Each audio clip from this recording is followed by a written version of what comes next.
being an extrovert, it's really important to understand how to help make sure the introverts are heard, because extroverts tend to blurt out their ideas and their thoughts right away, and introverts have a brilliant minds and so much to offer, and extroverts can kind of think, oh, they didn't answer it, so they didn't have any ideas. So some of the strategies we've incorporated was to make sure agendas are published in advance. If you're going to go around and do brainstorming, that we would not just say, okay, who has ideas, but say we're going to go around the table, and I always start with the most extroverted person and let people know what order it's going to go in, so that they have time to think about their answer and how they're going to contribute, because you do want to hear from everybody in the room.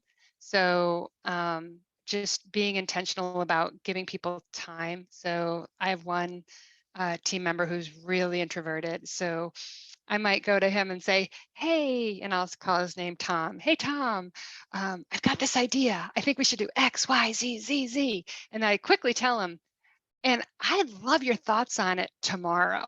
And I give Tom a full day to really think about those ideas, and I'll follow up with an email. Here are my thoughts. Here's the details. Can't wait to hear what you have to say. And if I put Tom on the spot in the moment, he would just be deer in headlights, like, and say, okay, whatever you want, right? And then you go rambling on with an idea that may or may not be good.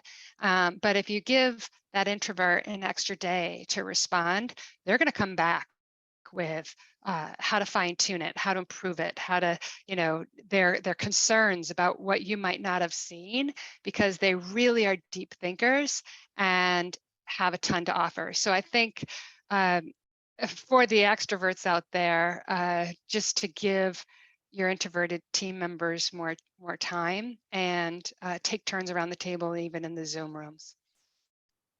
I love that advice so much, especially giving them 24 hours, even 48 hours for some to think about it, to ideate, because they need to feel like they're contributing their best. And if they don't have time to think about it, they're going to feel like they're failing you because they're not contributing their best in the moment. There's a great book called Quiet by Susan Cain that kind of dives into that topic a little bit too. So if you're listening and you're an extrovert struggling to communicate with your introverted team members, check out that book. It's got some good ideas in there as well. She was the one who inspired that. Really? Yeah. I was at HubSpot and she was talking and she said, okay, we're going to break and turn to the person next to you and tell them like something in your childhood that was really meaningful. And so I turn around and I ready to tell the stranger something meaningful. My husband, who's an introvert, turns around and she said, oh, just kidding. She goes, now, if you were looking for the nearest exit, panicking and getting very stressed out, you're an introvert. If you were thinking, what am I going to say? You're an extrovert.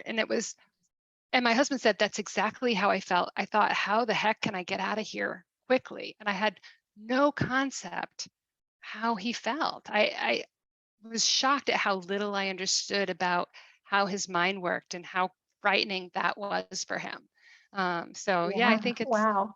it's a great book to read. I love Susan Cain and Quiet. It's a good. Yeah, it is super good. And if you're more of a video person, she also has a TED Talk that you can watch online. So you've got both options.